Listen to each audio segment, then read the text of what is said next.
Good morning. എൻ്റെ പേര് മധു എന്നാണ്. വീട് കാലടിയിലാണ്. കാലടി എന്ന് കേട്ടിട്ടുണ്ടോ? രണ്ട് വലിയ മഹാന്മാർ ജനിച്ചിട്ടുണ്ട്. ആരൊക്കെയാണ്? അദ്വൈതത്തിന്റെ ആചാര്യനായ ആദിശങ്കരൻ ഒന്ന്, രണ്ട് മധുഭാസ്കരൻ.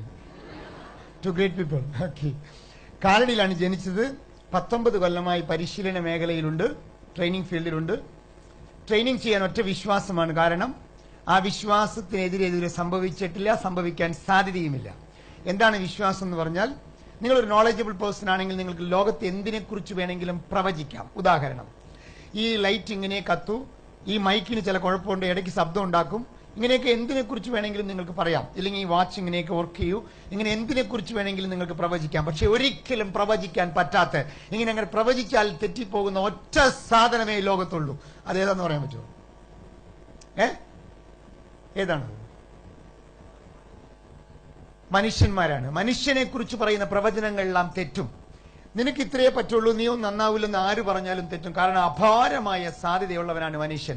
മനുഷ്യനെ കുറിച്ച് പറഞ്ഞ പ്രവചനങ്ങൾ തെറ്റിയിട്ടുണ്ട്. പണ്ട് പഠിക്കാൻ പോയ കുട്ടീനെ ടീച്ചർ മന്ദബുദ്ധി എന്ന് വിളിച്ചു. അമ്മയ്ക്ക് കത്തെഴുതി കൊടുത്തു. അമ്മ കത്ത് ചുരുട്ടിക്കുട്ടി കളഞ്ഞപ്പോൾ നീ സ്കൂളിൽ പോകേണ്ടെന്ന് പറഞ്ഞു. അങ്ങനെ അമേരിക്കയിലെ മിഷിഗൻ സ്റ്റേറ്റിലെ സകല പബ്ലിക് സ്കൂളിൽ നിന്ന് പുറത്താക്കപ്പെട്ട കുട്ടി പിന്നീട് 1098 കണ്ടുപിടിച്ച് ലോകത്തിന്റെ ഏറ്റവും വലിയ ശാസ്ത്രജ്ഞനായി മാറിയപ്പോൾ തോമസ് ആൽവ എഡിസനെ കുറിച്ച് പറഞ്ഞ് ടീച്ചർക്ക് തെറ്റി. തന്റെ മക്കളിൽ പഠിക്കാൻ മോശമായതുകൊണ്ട് അതിഥികളുടെ മുമ്പിൽ എപ്പോഴും വിഡ്ഡി വിഡ്ഡി വിഡ്ഡി എന്ന് വിളിച്ചിരുന്ന അച്ഛന് തെറ്റി. പിന്നീട് അയാൾ ഇംഗ്ലണ്ട് കണ്ടതിൽ ഏറ്റവും വലിയ പ്രധാനമന്ത്രിയായി മാറിയപ്പോ വിൻസ്റ്റൺ ചർച്ചിലിന്റെ അപ്പന് തെറ്റി.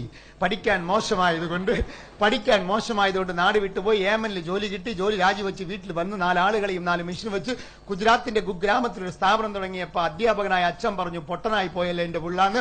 പക്ഷെ അച്ഛന് തെറ്റി. പിന്നീട് ഇന്ത്യ കണ്ടതിൽ വെച്ച് ഏറ്റവും വലിയ മുതലാളിയായി മാറിയപ്പോ ധീരുഭായ് അംബാനിയുടെ അപ്പനും തെറ്റി.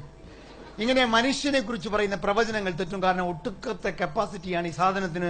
നിങ്ങൾ ഈ കാണുന്ന പോലത്തെ സാധനമൊന്നും അല്ല, ഞാനും ഈ കാണുന്ന പോലത്തെ സാധനമൊന്നും അല്ല. അപാര സാധ്യതയാണ് മനുഷ്യന്മാർക്ക്.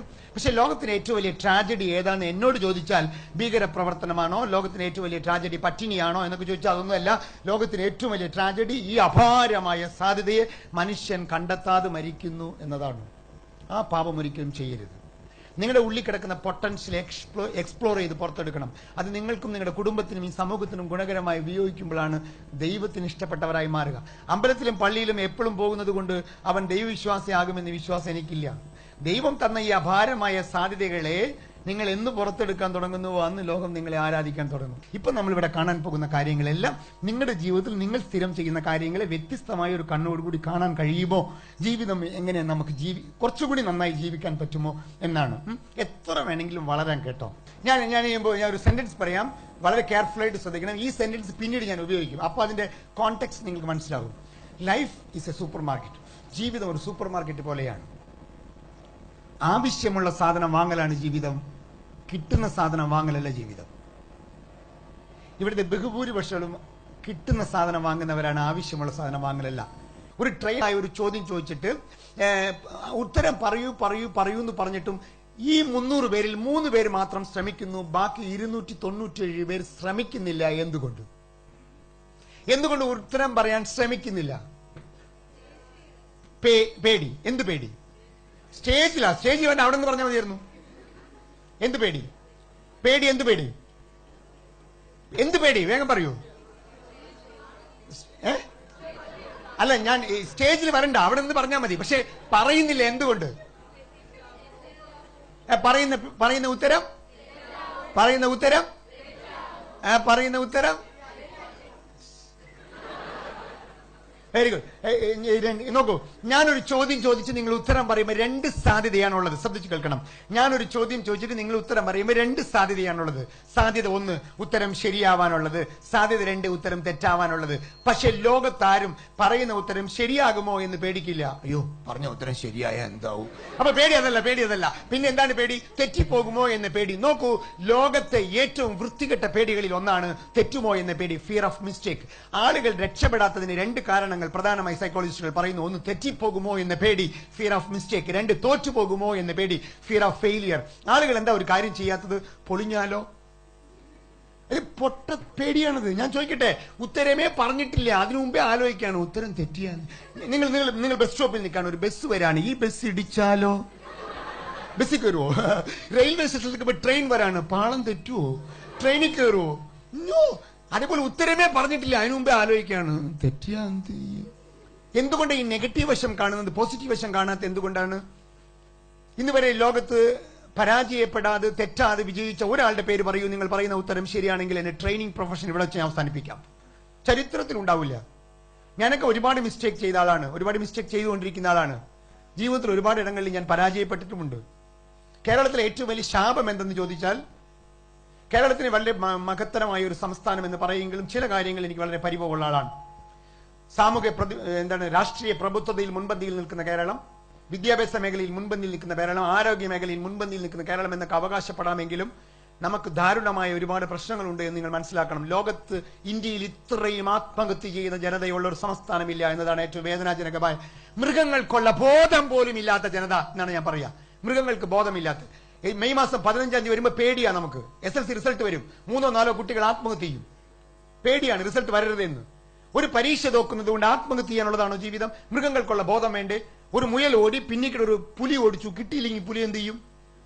രണ്ടാമത് ഓടിക്കും. കിട്ടിയില്ലെങ്കിൽ പുലി മൂന്നാമത് ഓടിക്കും. കിട്ടിയില്ലെങ്കിൽ പുലി നാലാമത് ഓടിക്കും. കിട്ടിയില്ലെങ്കിൽ പുലി 5-ാമത് ഓടിക്കും. എന്നിട്ടും കിട്ടിയില്ലെങ്കിൽ പുലി 6-ാമത് ഓടിക്കും.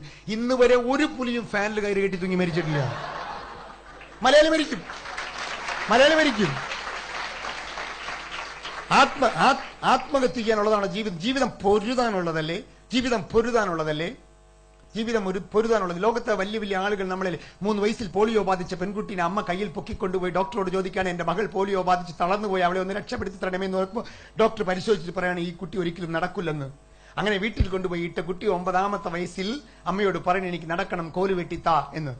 അമ്മ പറയാണ് നടക്കാൻ പറ്റാത്ത നീ എങ്ങനെ നടക്കുമെന്ന് ചോദിക്കുന്ന അമ്മയോട് കോല് വെട്ടിത്താ നടക്കട്ടെ എന്ന് വാശി പിടിക്കുന്ന പെൺകുട്ടിക്ക് കോല് വെട്ടിക്കൊടുക്കുന്ന അമ്മ കുത്തി കുത്തി താഴെ വീണ് എണീറ്റ് പോകുന്ന കുട്ടി 13-ാമത്തെ വയസ്സായപ്പോൾ അമ്മയോട് പറയുന്ന എനിക്കൊന്ന് ഓടണം, എന്നെ കോട്ടക്കളത്തിൽ കൊണ്ടുപോയി നിർത്ത്, നടക്കാൻ പോലും കഴിയാത്ത നീ എങ്ങനെ ഓടുമെന്ന് ചോദിക്കുന്ന അമ്മയോട് എന്നെ കൊണ്ടുപോയി നിർത്ത് എന്ന് വാശി പിടിക്കുന്ന പെൺകുട്ടിനെ ഓട്ടക്കളത്തിൽ കൊണ്ടുപോയി നിർത്തി. അമ്മ ചോദിക്കുകയാണ്, മോളെ കയ്യിനും കാലിനും സ്വാധീനമുള്ള കുട്ടികളുടെ കൂടെ ഓടുമ്പോൾ നീ പരാജയപ്പെടും, നാണം കേട് സഹിക്കേണ്ടി വരുമെന്ന് പറയുന്ന അമ്മയോട്, അമ്മേ കാണികളുടെ കൂട്ടത്തിൽ കാത്തിരിക്കുക, ശരീരം മാത്രമേ തളർന്നിട്ടുള്ളൂ, മനസ്സ് തളർന്നിട്ടില്ല, എന്റെ വിജയം കാണാൻ വേണ്ടി കാത്തിരിക്കുന്നു പറഞ്ഞു വിട്ടിട്ട് ഓടാൻ നിൽക്കുന്ന പെൺകുട്ടി. വയ്ക്കുന്ന ചുവടുകളെല്ലാം വീണ് എണീറ്റ് പോകുന്ന പെൺകുട്ടിയെ കണ്ട് 2000 കൊണികളുടെ കണ്ണീരൊലിപ്പിച്ചിരിക്കുന്ന അമ്മ 100 മീറ്റർ ഓട്ടം കഴിഞ്ഞ് പരാജയത്തെ ചൊവ്വയിൽ വീണെടുക്കുന്ന പെങ്കൊച്ചിനെ പൊക്കിയെടുത്ത് 22 മക്കൾക്ക് മുലപ്പാൽ കൊടുത്ത് മാറിനോട് ചേർത്ത് കിടത്തിക്കൊണ്ട് ആ അമ്മ ചോദിക്കുന്ന ഒരു ചോദ്യമുണ്ട്, എന്ത് മകളെ ഈ നാണം കേട് സഹിക്കണമെന്ന് ചോദിക്കുമ്പോൾ സ്വാധീനം കുറഞ്ഞ് വലത് കൈയെടുത്ത് അമ്മയുടെ കണ്ണീരൊപ്പിക്കൊണ്ട് ഈ മകൾ പറയുന്നു, അമ്മേ ഒരിക്കൽ കാത്തിരിക്കണം, ഈ ലോകം മുഴുവനും കാത്തിരിക്കും എന്റെ ഓട്ടം കാണാൻ വേണ്ടി, ഞാൻ അങ്ങനെ ഒരു വലിയ ഓട്ടക്കാരിയാകുമെന്ന് പറയുന്ന ആ പെൺകുട്ടിയുടെ വാക്കുകൾ വിടുവാക്കുകളായിരുന്നില്ല. 1960 ഒളിമ്പിക് ചരിത്രം എടുത്ത് പരിശോധിക്കണം. 1960 3 ഗോൾഡ് മെഡൽ 100 മീറ്റർ, 200 മീറ്റർ, 400 മീറ്ററിലെ ചരിത്രത്തിൽ ആദ്യമായി 3 ഗോൾഡ് മെഡൽ മേടിച്ച പെൺകുട്ടി എന്ന് പറഞ്ഞ പേരും വേൾഡ് റെക്കോർഡ് ഇട്ട പെൺകുട്ടി എന്ന് പറഞ്ഞ അമേരിക്കയിലെ കറുത്ത വർഗ്ഗക്കാരിയായ പാവപ്പെട്ട കുടുംബത്തിൽ ജനിച്ച 22 മക്കൾ 20-ാമത്തെ മകളായി ജനിച്ചു പോയി 3 വയസ്സിൽ പോളിയോ ബാധിച്ച് ഒരിക്കലും നടക്കില്ല എന്ന് പറഞ്ഞ ആ പാവപ്പെട്ട പെൺകുട്ടിക്ക്, വിൽമ റുഡോൾഫ് എന്ന് പറഞ്ഞ പെൺകുട്ടിക്ക് കഴിഞ്ഞതിന് കാരണം ഒടുക്കത്ത ചങ്കൂറ്റം. അതിന്റെ ഒരു 5% ഉണ്ടായിരുന്നെങ്കിൽ മലയാളിനി ആത്മഹത്യയില്ല. ജീവിതം പൊരുതാനുള്ളതാണ്. ജീവിതം ഇങ്ങനെ നേടിക്കൊണ്ടുപോകാനുള്ളതാണ്, അല്ലാണ്ട് തോറ്റു മരിക്കാനുള്ള ജീവിതമല്ല എന്നതാണ്. ദൈവം തന്ന ഏറ്റവും നല്ല ജീവിതം, ഈ ലോകത്ത് കിട്ടിയ ഏറ്റവും വലിയ സംഭാവന, അതിനെ കൊണ്ടുപോയിട്ട് എങ്ങനെ എനിക്കറിയാൻ പാടില്ല. ആത്മഹത്യ എന്റെ വീട്ടിൽ പോലും പോകരുത്, പാപമാണെന്ന് വിശ്വസിക്കുന്ന ആളാണ് ഞാൻ. ജീവിതം അങ്ങനെ പോകേണ്ടവരാണ്. ഈ ലോട്ടറി ടിക്കറ്റ് വരുന്ന 2 കൈയും 2 കാലും ഇല്ലാതെ ഇങ്ങനെ ഊർന്ന് ടയർ കെട്ടി പോകുന്നവൻ, അവന്റെ വിശ്വാസത്തിൽ കുറച്ചെങ്കിലും വേണ്ടേ വിദ്യാഭ്യാസം കിട്ടിയ നമ്മുടെ കുട്ടികൾക്ക്? അതില്ല എന്നാണ്. നിങ്ങൾ ശ്രദ്ധിക്കണം, നിങ്ങളുടെ വീട്ടിലെ കുട്ടികളെ കണ്ടിട്ടുണ്ടോ? ഒരു 9-10 മാസമായി എനിക്ക് നിൽക്കാൻ നോക്കും, മറിഞ്ഞു വീഴും. 11-ാമത്തെ മാസം ആയിട്ട് ചോട് വയ്ക്കും, മറിഞ്ഞു വീഴും, എനിക്കും വീഴും. 10 തവണ എണീറ്റ് വീണപ്പോ കൊച്ചു പറയാണ്, ഛേ നാണം കേടി, നീ പരിപാടി വേണ്ട. ആ കൊച്ചു നടക്കാൻ പഠിക്കുവോ? ആ കൊച്ചു നമ്മളെ പഠിപ്പിക്കുന്ന പാഠം എന്താ? എത്ര തവണ വേണമെങ്കിലും വീഴാം. എപ്പ വരെ? നടക്കുന്നവരെ. ചിലപ്പോൾ ജീവിതത്തിൽ പരാജയങ്ങൾ വന്നേക്കാം, പക്ഷെ ജയിക്കുന്നവരെ പൊരുതണം.